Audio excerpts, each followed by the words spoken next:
Hello everyone, welcome to the class. आप सबका बहुत बहुत स्वागत है डिस्टेंस बायोलॉजी के इस ऑनलाइन लर्निंग प्लेटफॉर्म पे। और आज की क्लास में हम स्टार्ट करने वाले हैं BBYCT 135 का जो पहला यूनिट है, यूनिट फर्स्ट का जो फर्स्ट टॉपिक है, जहां पे हमें टिश्यू और उसके टाइप्स के बारे में पढ़ना है। तो यूनिट फर्स्ट आज की क्लास से हम स्टार्ट करेंगे और अप्रोक्सीमेटली 2 से 3 लेक्चर्स के अंदर आपका यूनिट फर्स्ट जो है वो हम डिटेल में कंप्लीट करेंगे, ताकि आप अपने एग्जाम में इस यूनिट से कोई भी क्वेश्चन आए तो वो आप कंप्लीट कर सके। 15 से 20 मिनट की आपकी वीडियो लेक्चर रहेगी और जिसमें हम इंपॉर्टेंट चीजों को डिस्कस करेंगे। तो चलिए स्टार्ट करते हैं। सबसे पहले आपको डिस्कस करना है टिश्यू एंड उसके टाइप्स के बारे में। तो टिश्यू क्या होता है, उसके टाइप्स क्या होते हैं, बिना टाइम को वेस्ट किए हम स्टार्ट करते हैं डिस्कस करना। सबसे पहली बात है कि हमें क्या पढ़ना है, हमें पढ़ना है कि जो टिश्यू है वो एक्चुअल में होता क्या है। टिश्यू हम ये समझ के चलते हैं कि आपने इसके पहले तक बायोलॉजी कभी नहीं पढ़ी है और आपको हम फर्स्ट टाइम बायोलॉजी पढ़ा रहे हैं। तो सबसे पहले आपको ये समझना है कि जितने भी लिविंग ऑर्गेनिज्म होते हैं, सबसे पहले हमें क्या समझना है कि जितने भी क्या होते हैं, लिविंग ऑर्गेनिज्म होते हैं। जितने भी लिविंग ऑर्गेनिज्म होते हैं, चाहे वो प्रोकैरियोट्स हो, चाहे यूकैरियोट्स हो, सिंगल सेलुलर हो, मल्टीपल सेलुलर हो, जितने भी लिविंग ऑर्गेनिज्म होते हैं उनकी बॉडी मिल के बनी होती है सेल से। अब अगर कोई ऑर्गेनिज्म यूनिसेलुलर है तो सेल की संख्या 1 होगी, अगर कोई मल्टीसेलुलर है तो जितने भी उसमें अंदर सेल होंगे उतनी सेल होगी। कहने का तात्पर्य ये है कि अगर किसी ऑर्गेनिज्म को आपको लिविंग कहना है तो उसके पास कम से कम उसके पास एक सेल तो होना ही चाहिए। बिना सेल स्ट्रक्चर के किसी भी ऑर्गेनिज्म को हम लिविंग के अंदर कंसीडर नहीं करेंगे। तो ये जो सेल होता है, अगर हम यूनिसेलुलर की बात करते हैं तो यूनिसेलुलर में जो सेल होता है उनकी संख्या कितनी होती है, एक होती है। लेकिन जैसे ही हम बात करना स्टार्ट करते हैं किसकी, मल्टी सेलुलर ऑर्गेनिज्म की, जैसे ही बात स्टार्ट होती है मल्टी सेलुलर ऑर्गेनिज्म की, तो यहाँ पे जो सेल की संख्या होती है वो क्या होती है, मोर देन 1 होती है। अगर हम मल्टी सेलुलर की बात करते हैं तो यहाँ पे सेल की संख्या मोर देन 1 होती है। अब अगर संख्या एक से ज्यादा है, आपको ये समझना है कि जो यूनिसेलुलर ऑर्गेनिज्म होते हैं, जहां पे एक ही सेल की संख्या होती है, इनके अंदर जितनी भी लाइफ के प्रोसेस है, जैसे जिसे हम वाइटल प्रोसेस कहते हैं, चाहे डाइजेशन हो, चाहे एक्सक्रीशन हो, चाहे सर्कुलेशन हो, जो भी प्रोसेस होगा वो एक सेल के अंदर होगा। लेकिन जब बात होती है मल्टी सेलुलर की, तो यहाँ पे हम डिवाइड कर देते हैं लेबर को।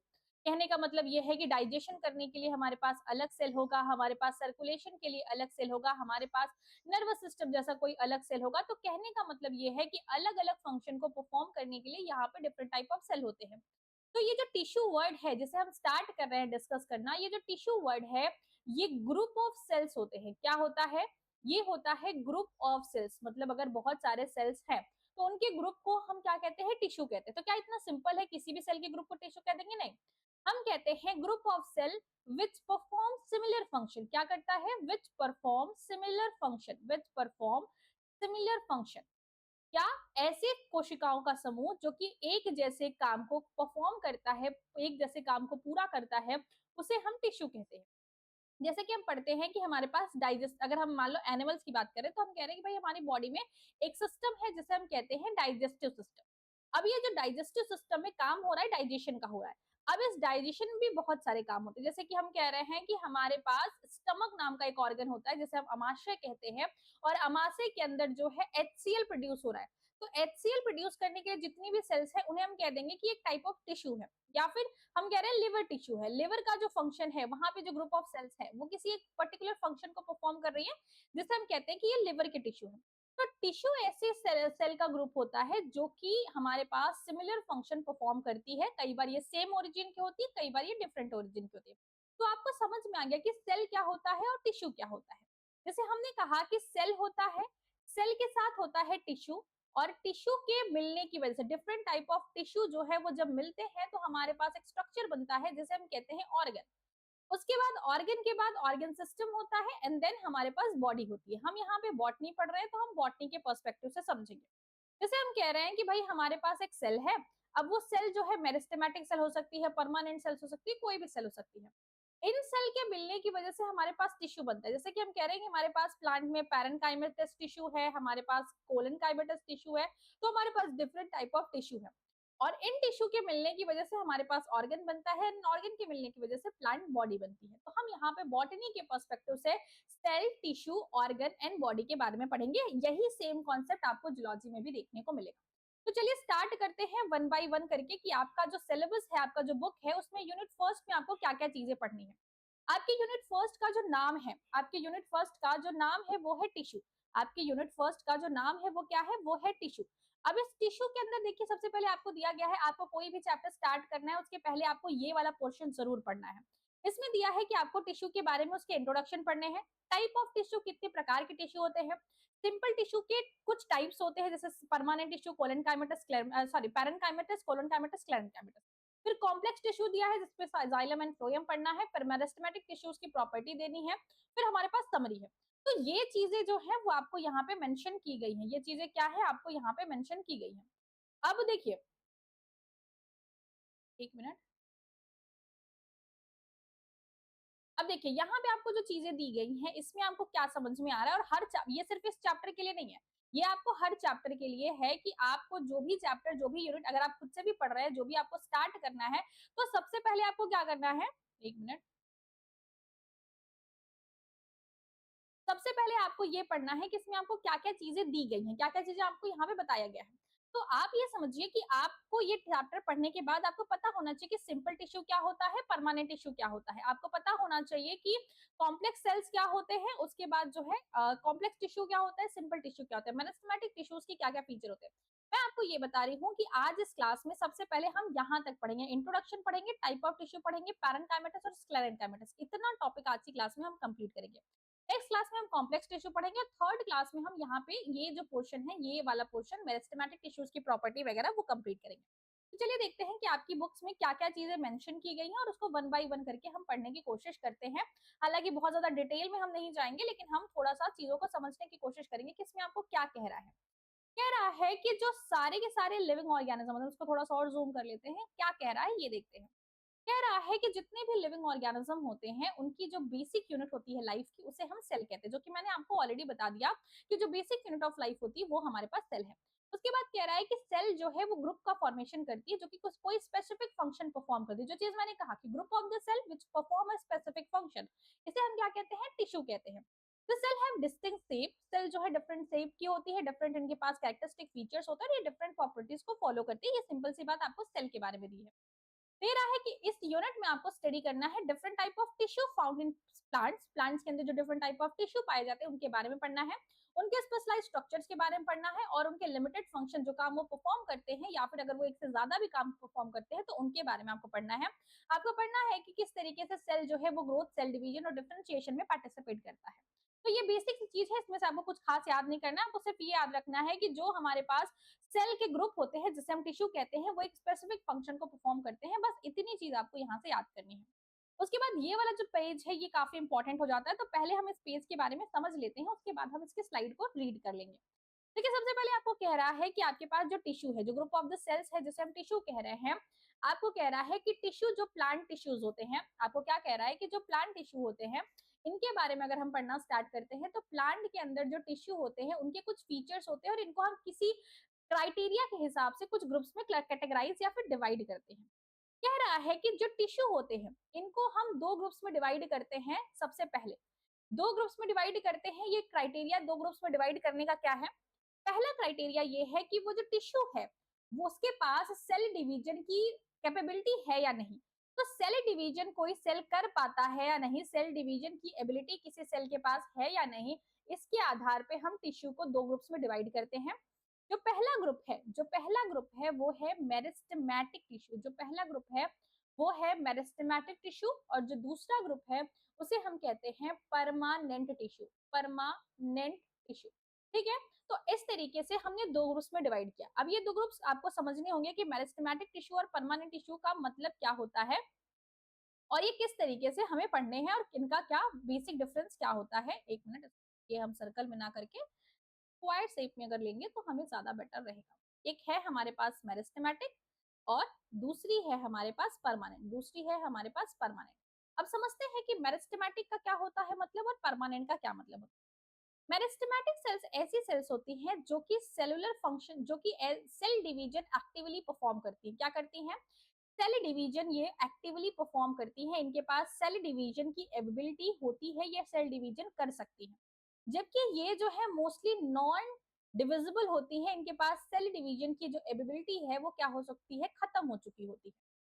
सेल डिवीजन के साथ साथ ये और क्या क्या फंक्शन परफॉर्म करती है, देखिए मेरिस्टेमेटिक सेल्स अगर एक है, ठीक है, तो ये क्या करेगी, सेल डिवाइड करेगी और एक से दो सेल बनाएगी, जिसमें से एक सेल को क्या करेगी, एक सेल को मान लो इसको बनाना है कोई पैरेंकाइमेटस सेल्स, तो एक सेल को ये पैरेंकाइमेटस बना देगी, एक सेल को कह देगी कि भाई जाओ तुम पैरेंकाइमेटस स्ट्रक्चर को परफॉर्म करो, पैरेंकाइमेटस सेल्स बनाओ, लेकिन दूसरे को क्या करेगी, दूसरे को ये मेरिस्टेमेटिक ही रहने देगी और फिर ये सेल डिवीजन करेगा और फिर हमारे पास दो सेल्स बनाएगा, ये सेल डिफरेंशिएट होकर कोई काम करेगी और ये फिर से मेरिस्टेमेटिक सेल्स रहेगी। इस तरीके से मेरिस्टेमेटिक सेल जो है वो सेल बना बना के देती भी है और अपने नंबर को भी मेंटेन करती है, क्योंकि अगर ऐसा ना हो, अगर मान लो ऐसा हो रहा है कि एक हमारे पास मेरिस्टेमेटिक सेल है जो की डिवाइड कर रही है और दो सेल बना रही है, और अगर ये दोनों सेल जो है वो अपना फंक्शन परफॉर्म करने लगे, दोनों डिफरेंशिएट हो जाए, कोई पैरेंकाइमेटस बन जाए, कोई कोलेनकाइमेटस बन जाए, तो बाद में सेल डिवीजन करने के लिए मेरिस्टेमेटिक सेल्स तो हमारे पास रहेगी नहीं।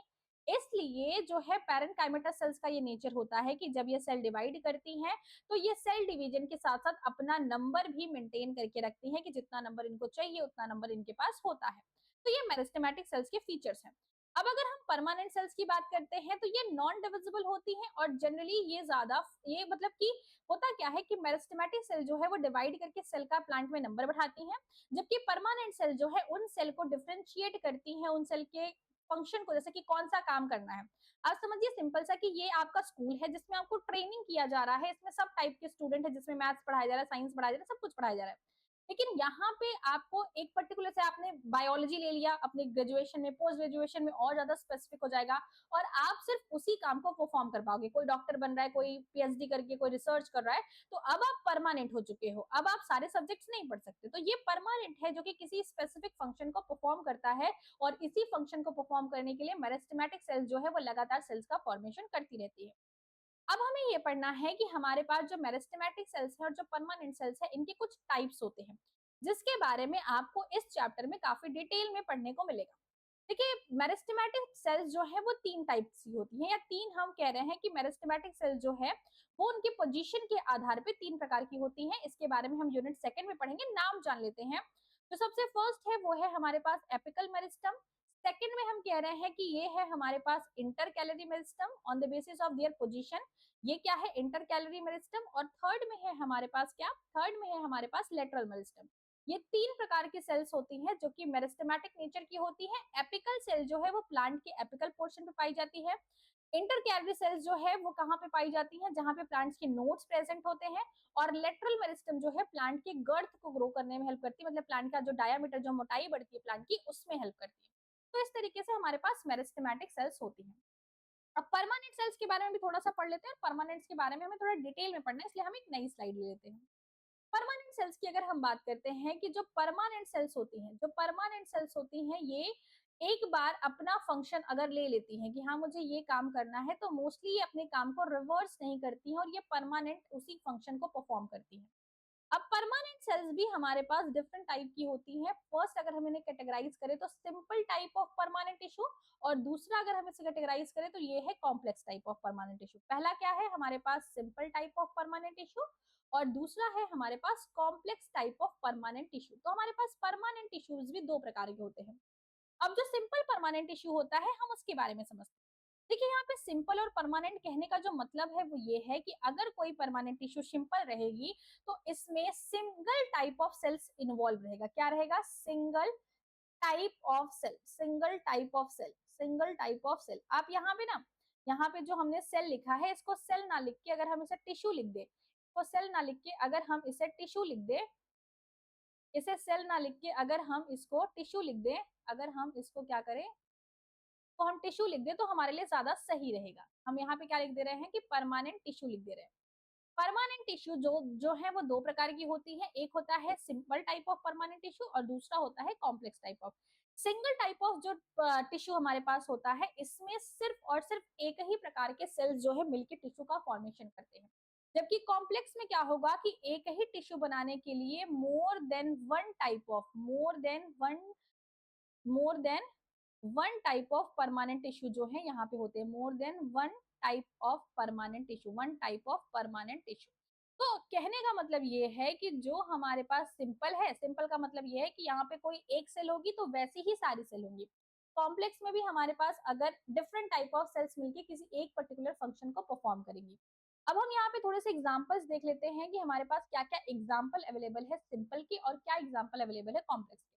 तो सिंपल में आपके पास 3 एग्जांपल है। पहला आपके पास है पैरेन्काइमा, पैरेन्काइमा, पैरेन्काइमा। दूसरा आपके पास है कोलनकाइमा, दूसरा है आपके पास कोलनकाइमा, कोलनकाइमा। और तीसरा है आपके पास स्क्लेरेन्काइमा। तीसरा क्या है? स्क्लेरेन्काइमा। तीसरा क्या है? स्क्लेरेन्काइमा। वहीं पे अगर हम कॉम्प्लेक्स की बात करते हैं तो कॉम्प्लेक्स में हमारे पास 2 टाइप्स होते हैं। एक होता है हमारे पास जाइलम, एक होता है हमारे पास जाइलम, और दूसरा होता है हमारे पास फ्लोएम, दूसरा होता है हमारे पास फ्लोएम। तो there are 2 type of complex tissue and 3 type of simple tissue. अब डिफरेंस मैंने बता दिया कि सिंपल में सिर्फ एक टाइप की सेल्स होंगी और कॉम्प्लेक्स में मल्टीपल टाइप ऑफ सेल्स का समूह होगा। अब आज की क्लास में हमें क्या पढ़ना है? हमें ये पढ़ना है कि भाई हमारे पास जो सिंपल टाइप ऑफ टिश्यू है, हमें ये पढ़ना है कि हमारे पास जो सिंपल टाइप ऑफ टिश्यू है, जो ये जो सिंपल वाली हैं, इनके फीचर्स के बारे में पढ़ेंगे और साथ ही साथ पैरेन्काइमा, कोलनकाइमा और स्क्लेरेन्काइमा के बेसिक स्ट्रक्चर के बारे में हम अपनी क्लास में जानेंगे। तो let's move the next slide. Next slide में आपको क्या दिया है? नेक्स्ट स्लाइड में आपको ये चीज दी गई है, ठीक है। नेक्स्ट स्लाइड में आपको क्या दिया गया है? नेक्स्ट स्लाइड में आपको दिया गया है कि भाई हमारे पास जो टाइप ऑफ टिश्यू होते हैं उनके बारे में थोड़ा सा समझिए। दे रहा है, कह रहा है आपसे कि प्लांट की जो सेल्स होती हैं वो प्लांट बॉडी जो होती है वो डिफरेंट टाइप ऑफ टिश्यू से मिलकर बनी होती है, ठीक है। और हम कह रहे हैं कि इस चैप्टर में हम डिफरेंट टाइप ऑफ टिश्यूज के बारे में जानेंगे। हम कह रहे हैं कि इसको 2 ग्रुप्स में डिवाइड करेंगे, एक सिंपल है, दूसरा कॉम्प्लेक्स है। सिंपल में कह रहा है कि यहाँ पे जितने भी सेल्स होंगे वो सिमिलर टाइप ऑफ सेल्स होंगे। यहाँ पे जो सेल्स होंगे वो similar type, simple type of cells होंगे, और जिसकी वजह से इसको हम होमोजेनस कहते हैं, मतलब कि एक ही जैसे सेल्स प्रेजेंट होते हैं। एग्जाम्पल आपको दिया गया है पैरेन्काइमा, कोलनकाइमा, स्क्लेरेन्काइमा। देखिए कॉम्प्लेक्स में दिया गया है कि यहाँ पे more than 1 type of cells present होंगे, जिसे हम कॉम्प्लेक्स कहेंगे। एग्जाम्पल दिया गया है आपको जाइलम एंड फ्लोएम। तो जो बात हमने वहां पे कही वो आपको यहाँ पे दिखाई दे रही है, ठीक है। अब हम थोड़ा सा चीजों को और अच्छे से पढ़ते हैं कि देखिए क्या दिया गया है कि हमारे पास एक चार्ट दिया गया है। क्या दिया गया है? चार्ट दिया गया है। और इस चार्ट के हिसाब से हम इसको पहले इरेज कर लेते हैं, उसके बाद हम चार्ट्स को पढ़ते हैं। चार्ट में भी वही चीज दी गई लेकिन थोड़ा सा कंफ्यूजिंग वे में दिया गया है, क्योंकि देखिए यहाँ पे कहा गया कि प्लांट टिश्यू जो है वो 2 प्रकार के होते हैं। कहा गया है प्लांट टिश्यू 2 प्रकार के होते हैं, जो कि हमने देखा मेरिस्टेमेटिक, लॉन्ग लास्टिंग को हम यहाँ पे क्या कह रहे हैं? लॉन्ग लास्टिंग को हम यहाँ पे कह रहे हैं परमानेंट। लॉन्ग लास्टिंग को हम क्या कह रहे हैं? परमानेंट। लॉन्ग लास्टिंग में हमारे पास 2 है, एक सिंपल है, कॉम्प्लेक्स है, ठीक है। मतलब जो परमानेंट है उसमें एक सिंपल टिश्यू है, कॉम्प्लेक्स। सिंपल में 1 टाइप होते हैं, कॉम्प्लेक्स में मोर देन 1 टाइप। यहाँ पे आपको सिंपल में 2 नाम दिए गए हैं, एक पैरेन्काइमा, दूसरा कोलनकाइमा। पैरेन्काइमा का जो काम होता है वो ग्राउंड टिश्यू बनाता है, इसका क्या मतलब है हम समझेंगे। कोलनकाइमा जो है वो सपोर्टिव टिश्यू होती है, इसका भी क्या मतलब होता है हम समझेंगे। देखिए इस चार्ट में क्या किया है, स्क्लेरेन्काइमा को यहाँ पे बना दिया गया है, लेकिन जब आप स्टडी करोगे, जब आप और अच्छी बुक्स पढ़ोगे तो आपको कॉम्प्लेक्स में सिर्फ 2 एग्जाम्पल देखने को मिलेंगे, फ्लोएम और जाइलम के। तो ये चार्ट आप यहाँ से मत करिएगा, जो मैंने चार्ट आपको बताया है सिर्फ आपको वो चार्ट अगर आप कर लेते हैं तो भी आपके लिए मोर देन इनफ है। उसके बाद कह रहा है आपके पास कि जो मेरिस्टेमेटिक टिश्यू है उनके क्या क्या फीचर्स होते हैं। मेरिस्टेमेटिक जो हमारे पास टिश्यू होते हैं उनके फीचर्स के बारे में पढ़ना स्टार्ट किया, मतलब हम स्टार्ट कर चुके हैं टिश्यू को डिस्कस करना। हमने पढ़ा अभी तक कि टिश्यू जो है वो 2 प्रकार के होते हैं, मेरिस्टेमेटिक जिनके पास सेल डिवीजन की एबिलिटी होती है, और परमानेंट जो कि सेल डिवीजन की एबिलिटी को मैच्योर होने के बाद खो देते हैं।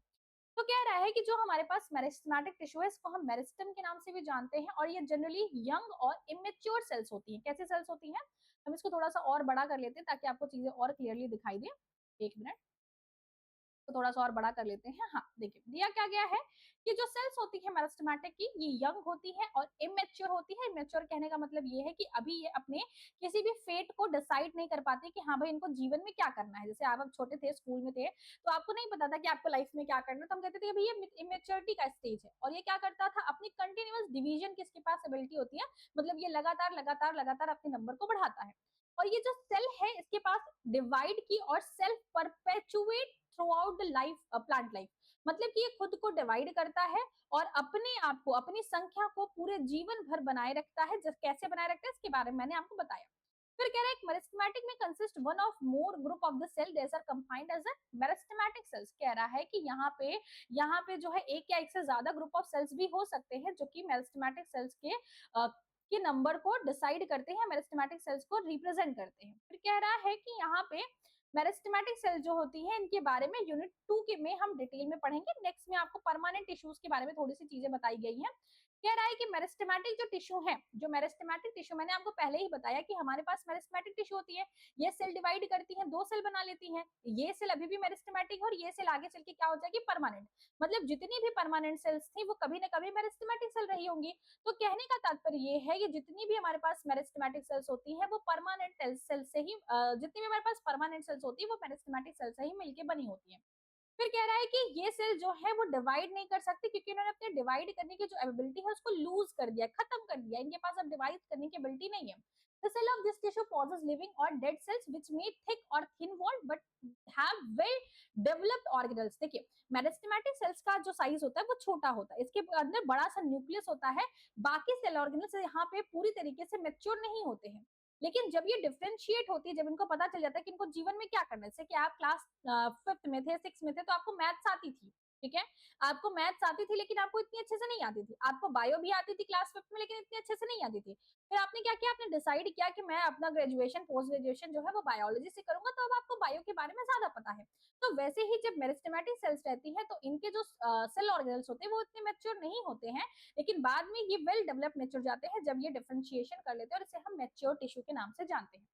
अब हमारे पास स्टार्ट होता है हमारे पास जो सिंपल टिश्यू है, जो परमानेंट सिंपल टिश्यू के बारे में डिटेल में डिस्कस करना स्टार्ट होता है। अभी तक हमने सिर्फ पढ़ा कि सिंपल टिश्यू क्या होते हैं, जिसे हम मेरिस्टेमेटिक टिश्यू कहते हैं, सॉरी मेरिस्टेमेटिक टिश्यू क्या होते हैं, और फिर हमारे पास परमानेंट टिश्यू क्या होते हैं।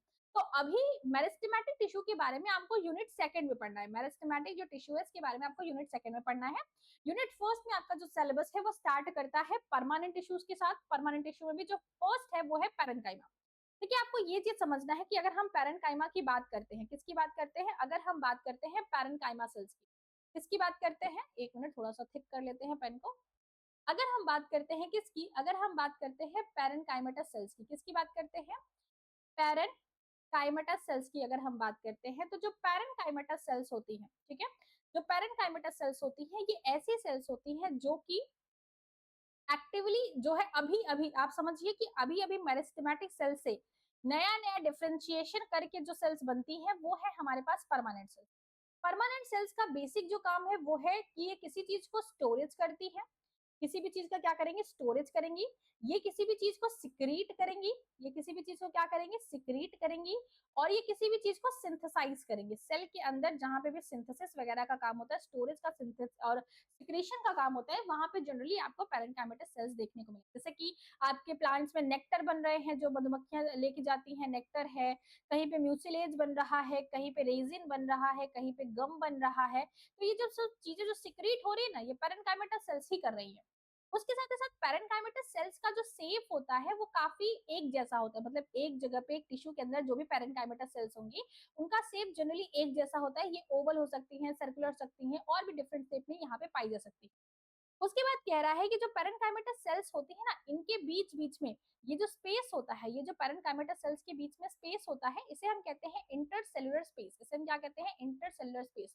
तो ये जो स्पेस होता है पैरेन्काइमेटस सेल्स में ये काफी ज्यादा होता है, वेल डेवलप्ड होता है। पैरेन्काइमेटस सेल्स में ये जो स्पेस होता है ये क्या होता है, वेल डेवलप्ड होता है। पैरेन्काइमेटस सेल्स में जो न्यूक्लियस होता है, अगर हम एक पैरेन्काइमेटस सेल्स की बात करें तो इसमें जो न्यूक्लियस होता है ये काफी प्रोमिनेंट होता है, मतलब काफी सेल के कंपेयर में, क्योंकि ये सेल देखिए फटाफट से डिवाइड करें तो इनका साइटोप्लाज्म जो है वो कम होता है कंपेयर टू न्यूक्लियस के, तो ये काफी प्रोमिनेंट यहाँ पे न्यूक्लियस आपको देखने को मिलता है। तो ये सब कुछ इंपॉर्टेंट पैरेन्काइमेटस सेल्स के फीचर हैं। इसके साथ ही साथ देखिए कुछ पैरेन्काइमेटस सेल्स के पास क्या होता है, क्लोरोप्लास्ट होता है, कुछ पैरेन्काइमेटस सेल्स के पास क्या होता है, क्लोरोप्लास्ट होता है। और आपको पता है क्लोरोप्लास्ट के अंदर क्या होता है, क्लोरोफिल होता है। क्लोरोप्लास्ट के अंदर क्या होता है, क्लोरोफिल होता है। क्लोरोफिल जो है वो क्या करता है, फोटोसिंथेसिस करता है, क्या करता है, फोटोसिंथेसिस करता है। और जब ये फोटोसिंथेसिस करेगा, जब ये क्या करेगा, फोटोसिंथेसिस करेगा, तो फोटोसिंथेसिस का मतलब जो भी पैरेन्काइमेटस सेल्स फोटोसिंथेसिस करती हैं उसे हम कहते हैं, उसे हम क्या कहते हैं, उसे हम कहते हैं कोलन काइमेट, कोलन काइमा, कोलन काइमा। तो आपको कभी कभी शॉर्ट नोट्स अगर पूछ सकता है एग्जाम में कि कोलन काइमा क्या है, तो कोलन काइमा कुछ और नहीं वही पैरेन्काइमा है या पैरेन्काइमेटस सेल्स है, या फिर उसे पैरेन्काइमा भी लिख सकते हैं, पैरेन्काइमा। तो ये कुछ ऐसी पैरेन्काइमा सेल्स होती हैं जो कि फोटोसिंथेसिस परफॉर्म कर सकती हैं, जिसे हम कोलन काइमा कहते हैं। तो यही कुछ बातें आपको आगे आपके चैप्टर में देखने को मिलेंगी। तो देखिए क्या क्या चीजें आपको यहाँ पे मेंशन की गई है, एक एक करके पढ़ लेते हैं। कह रहा है कि यहाँ पे जो हमारे पास ये जो सेल्स होती है पैरेन्काइमेटस, ये लीस्ट स्पेसिफाइड सेल्स होती है। कैसी सेल्स होती है? सबसे कम स्पेशलाइजेशन इसके अंदर देखने को मिलता है। लिविंग सेल्स होती है, इनकी जो वॉल होती है काफी पतली होती है, डिफरेंट शेप एंड जो है कि शेप एंड फॉर्म्स में यहाँ पे पाई जाती है। उसके बाद इनके पास जो है ये जनरली सेल डिवीजन की एबिलिटी इनके पास होती है। हालांकि आगे जैसे जैसे आप बढ़ते जाएंगे, स्पेशलाइजेशन जैसे जैसे बढ़ेगा, वैसे वैसे इनकी सेल डिवीजन की एबिलिटी खत्म होती जाएगी। और कह रहा है कि ये कॉम्पैक्टली अरेंज होते हैं या फिर सेपरेटेड होते हैं। इनके पास अबंडेंट होता है इंटरसेलुलर स्पेस, मतलब इनके सेल सेल के बीच में बहुत सारा स्पेस होता है। इनकी डिफरेंट डिफरेंट ओरिजिन हो सकती हैं, जैसे कि हमने पढ़ा कि एपिकल मेरिस्टम या फिर लेटरल मेरिस्टम, तो हम जब मेरिस्टम के बारे में समझेंगे, मतलब ये किसी भी टाइप ऑफ मेरिस्टम सेल से मिलकर बन सकती है। उसके बाद कह रहा है कि इनके पास डिफरेंट फॉर्म होते हैं और ये होमोजेनस मास से मिलकर बनते हैं, मतलब एक टाइप ऑफ सेल से इनका फॉर्मेशन होता है। उसके बाद आपको कह रहा है कि इनका जो मेन काम होता है, इनका जो मेन मेटाबॉलिक एक्टिविटी होती है, वो है सिंथेसिस की। किसी भी चीज को सिंथेसाइज करेंगे, स्टोर करेंगे, ट्रांसपोर्ट करेंगे मेटाबोलाइट्स का। उसके साथ ही साथ ये वुंड को, कोई चोट वगैरह लगी उसको हील करेंगे, रिपेयर करेंगे और रीजनरेशन करेंगे, मतलब किसी पार्ट को अगर फिर से जनरेट करना है, फिर से बनाना है, तो वो इसका काम करेगी। और पूरे प्लांट बॉडी में सबसे कॉमनली पाए जाने वाला हमारे पास जो है परमानेंट सिंपल टिश्यू है। ये जनरली हमें पेट सेल्स में देखने को मिलता है, कॉर्टेक्स रीजन में देखने को मिलता है, स्टेम के रूट में, जो नए नए फ्रूट्स बनते हैं वहां पे, सीड्स में, फोटोसिंथेसिस लीफ में, और इस तरीके से जाइलम फ्लोएम के भी कुछ पोर्शन में आपको यहाँ पे पैरेन्काइमेटस सेल्स देखने को मिलेंगे। तो ये सब कुछ फीचर्स हैं किसके? पैरेन्काइमेटस सेल्स के। तो आपको बेसिक बेसिक याद रखना है कि ये मेरिस्टेमेटिक सेल्स से मिलकर बने होते हैं। इनका काम स्टोरेज का, सिंथेसिस का, ट्रांसपोर्ट का और वुंड हीलिंग वगैरह, रिजनरेशन वगैरह करना होता है। ये साइज में एक जैसे होते हैं। इनके साइज और साइज जो है वो tissue to tissue, function to function vary कर सकती है। इनका formation different type of meristematic tissue, चाहे वो एपिकल मेरिस्टम हो, चाहे वो लेटरल मेरिस्टम हो, किसी से भी हो सकता है। और ये प्राइम जो हमारे पास मेरिस्टम सेल्स होती है, उन्हीं के डिफरेंशिएशन से लीस्ट डिफरेंशिएटेड सेल्स हमारे पास होती है। उसके बाद कह रहा है कि जो पैरेन्काइमेटस सेल्स है, देखिए यहाँ पे आपको दिया गया है कि जो पैरेन्काइमेटस सेल्स है वो परफॉर्म करती है फोटोसिंथेसिस।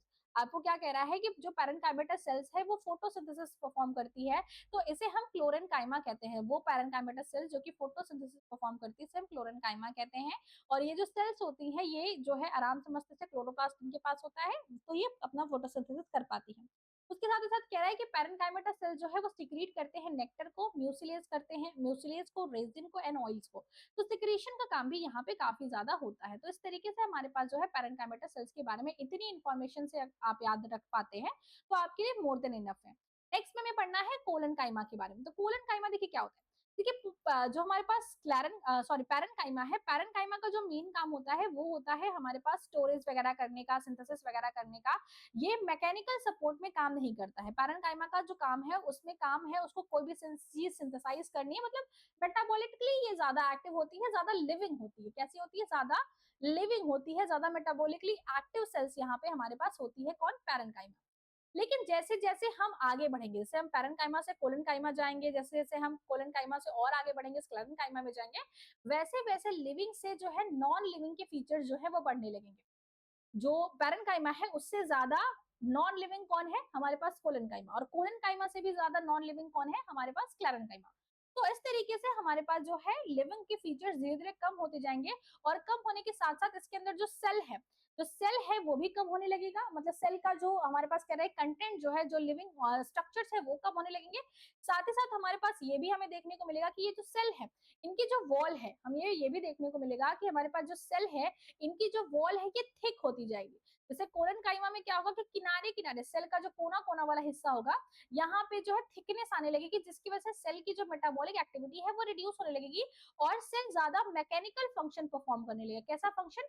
मतलब प्लांट को सीधा खड़ा रखना है, प्लांट को आंधी में बचाना है, प्लांट को सपोर्ट करना है, तो उसमें काम आने लगेगा। कोलन काइमा से जब हम स्क्लेरन काइमा में जाएंगे, तो वहां पे सेल का हिस्सा जो साइटोप्लाज्म वाला है वो बहुत छोटा होगा। बाकी सब जगह क्या होगा? लिग्निन डिपॉजिट होगा, और जितना ज्यादा लिग्निन डिपॉजिट होगा, उस तरीके से जो स्क्लेरन काइमा है उसका मोस्ट काम क्या होता है? उसका मोस्ट काम होता है हमारे पास जो है कि जो कि प्लांट को सपोर्ट प्रोवाइड करना, मैकेनिकल सपोर्ट देना। तो इस तरीके से हम इसके बारे में वन बाय वन करके पढ़ेंगे। देखिए क्या कह रहा है कि the supporting tissue composed of more और less elongated living cell with unevenly thickness. Unevenly मतलब कहीं थिक होगा, कहीं नहीं थिक होगा इसका सेल वॉल। तो इस तरीके से नॉन लिग्निफाइड, लिग्निन तो नहीं होता है, लेकिन यहाँ पे क्या होता है कि हमारे पास थिकनेस आने लगती है सेल वॉल के अंदर। ये जनरली जो है जहाँ पे प्लांट, जैसे मान लीजिए कि एक प्लांट लगा है, अब आंधी जब आती है तो प्लांट बिल्कुल ऐसे हो जाता है, प्लांट टूटता नहीं है, प्लांट बेंड कर जाता है। क्यों? क्योंकि कोलन काइमेटस सेल जो है वो प्लांट की जो वॉल है उसको इलास्टिसिटी प्रोवाइड करती है। इलास्टिसिटी प्रोवाइड करने का मतलब ये है कि जब प्रेशर होगा तब ये दबेंगे, और जैसे ही प्रेशर रिलीज होगा ये अपने पहले के शेप में आ जाएंगे, मतलब प्लांट सीधा खड़ा है। इस तरीके से हमारे प्लांट पास जो है प्लांट सीधा खड़ा है, लेकिन जब हवाएं चल रही है, इस तरीके से मान लो हवा चल रही है, तो प्लांट क्या करता है, बेंड कर जाता है। लेकिन जैसे ही हवा खत्म होती है ये प्लांट फिर से सीधा खड़ा हो जाता है। तो ये पॉसिबल हो पाता है कोलन काइमा की वजह से। कोलन काइमा प्लांट को जो है प्रोवाइड करती है इलेक्ट्रिसिटी। और आपको कह रहा है कि जो हमारे पास कोलन काइमेटस सेल्स होती है, जो हमारे पास क्या होती है, कोलन काइमेटस सेल्स होती हैं, उनके फीचर्स के बारे में थोड़ा सा और पढ़ते हैं कि ये जो कोलन काइमेटस सेल्स होती है, आप समझिए कि पैरेंकाइमा और स्क्लेरेंकाइमा के बीच में होती है। ना तो जैसे घर का मिडिल चाइल्ड होता है, ना तो उसको उतनी इज्जत मिलती है जितने बड़े वाले बच्चे को मिलती है, उसकी बात इतनी सुनी जाती है, उसको इतना वैल्यू दिया जाता है, और ना ही छोटे जितना प्यार मिलता है। तो कहने का मतलब ये भी है कि जैसे हमारे पास पैरेंकाइमेटस है, तो पैरेंकाइमेटस जो सेल्स होती हैं ये ज्यादा क्या होती है, ज्यादा लिविंग होती है, ज्यादा ये मेटाबॉलिकली एक्टिव होती है। जबकि हमारे पास जो हमारे पास स्क्लेरेंकाइमा जो अभी हम पढ़ेंगे, स्क्लेरेंकाइमा जो होती है ये हमारे पास मैकेनिकल सपोर्ट प्रोवाइड करती है, मतलब एकदम रिजिड होती है। और कोलन काइमा इसके बीच का होता है, मतलब ये थोड़ा बहुत लिविंग फंक्शन भी परफॉर्म करता है, मेटाबॉलिकली भी एक्टिव होता है, और मैकेनिकल सपोर्ट भी प्रोवाइड करता है। तो ये दोनों का काम करता है। इसकी मेम्ब्रेन में कहीं कहीं पे थिकनेस होती है, इसके पास साइटोप्लाज्म होता है, इसके पास मेटाबॉलिक फंक्शन परफॉर्म करने के लिए डिफरेंट पार्ट होते हैं। तो वही चीज यहाँ पे दिया गया है कि यहाँ पे जो प्राइमरी सेल वॉल है वो इलोंगेटेड हो जाती है। साथ ही साथ आपको दिया गया है कि जो सेल वॉल है वो थिक हो जाती है कॉर्नर्स के ऊपर। जो सेल वॉल है वो कॉर्नर्स के ऊपर थिक हो जाती है, और इसके अंदर जो स्टोर होता है वो स्टोर होता है सेलुलोज और पैक्टिन। आपको ये याद रखना है कि जो स्क्लेरेंकाइमा होती है उसमें स्टोर होता है लिग्निन, जबकि कोलेनकाइमा में स्टोर होता है सेलुलोज और पैक्टिन। इसके अंदर देखो वाटर की हाई कंटेंट होता है, जिसकी वजह से ये टेंसाइल स्ट्रेंथ प्रोवाइड करता है। मतलब कि जब ये मेच्योर जाते हैं तो इनके पास एबिलिटी होती है, देखिए प्लास्टिसिटी की, एक्सिबिट प्लास्टिसिटी, मतलब कि जब इनके ऊपर प्रेशर होगा तो ये उस शेप में आएंगे, जैसे ही प्रेशर रिलीज होगा ये अपने पहले वाले शेप में वापस आ जाएंगे। तो ये कोलन काइमा का स्पेशल फीचर है जो कि आपको याद रखना है। इसके बाद हमारे पास आता है स्क्लेरन काइमा। स्क्लेरन काइमा का जो बेसिक फंक्शन होता है वो ये होता है कि स्क्लेरन काइमेटस सेल जो है वो प्लांट को मैकेनिकल सपोर्ट प्रोवाइड करती है, उसको सीधा खड़ा रखने में हेल्प करने वाली जो सबसे इंपॉर्टेंट सेल्स होती है वो हमारे पास स्क्लेरन काइमा है। स्क्लेरेंकाइमा थिक सेल्स होती है, और जनरली इनके जो वॉल होती है उसमें क्या होता है, इनके जो वॉल होती है इसमें होता है लिग्निन।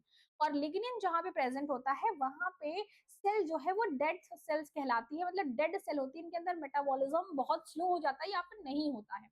तो कह रहा है कि ये जो सेल होती है काफी थिक होती है, लिग्निफाइड सेकेंडरी सेल वॉल्स होते हैं, मतलब इनके सेल वॉल के अंदर, ये इनका सेल वॉल है ना, तो सेल वॉल में क्या होती है, लिग्निन आके स्टोर हो जाता है। तो लिग्निन स्टोर होने की वजह से कोई चीज पास ना अंदर से बाहर ना बाहर से अंदर हो पाती है, जिसकी वजह से ये सेल धीरे धीरे डेड हो जाता है, और ये इसका मेन फंक्शन जो है वो मैकेनिकल सपोर्ट में हमें देखने को मिलता है।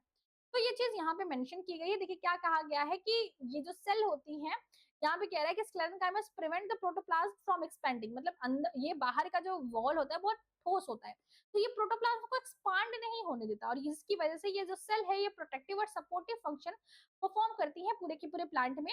और ये जो है पाई कहाँ जाती है, डिफरेंशिएटेड होती है प्रोटर्म से, ग्राउंड टिश्यू से, प्रोकैम्बियम से। तो इन सब मेरिस्टेमेटिक टिश्यू से जो है, इन सब सेल से जो है इनका फॉर्मेशन होता है। आगे दिया गया है कि जो स्क्लेरेंकाइमेटस सेल्स होती है वो दो प्रकार की होती है, होता है फाइब्रस, दूसरा होता है स्क्लेराइड्स। फाइब्रस क्या होता है, इस तरीके से फाइबर नुमा स्ट्रक्चर्स होते हैं जिनके टैपरिंग एंड्स होते हैं। और स्क्लेरेंकाइमेटस जो है वो अलग अलग शेप के होते हैं, कभी ये इस तरीके से ब्रांच्ड होते हैं, कभी ये सर्कुलर होते हैं, तो अलग अलग टाइप के स्क्लेरेंकाइमेटस जो है हमारे पास स्क्लेराइड्स जो है स्क्लेरेंकाइमा सेल्स पाई जाती है। देखिए यहाँ पे दिया गया है कि जो फाइबर्स होते हैं वो नैरो होते हैं, एलोंगेटेड होते हैं, और इनके पास टैपरिंग एंड्स होते हैं। ठीक है, तो इस तरीके से हमारे पास जो है ये फंक्शन परफॉर्म होता है। तो यहाँ पे आपको दिया गया, इसके बारे में हम नेक्स्ट क्लास में डिस्कस करेंगे। आज की क्लास में हम इतना ही रखते हैं, कल की क्लास में हम बाकी का पोर्शन डिस्कस करेंगे।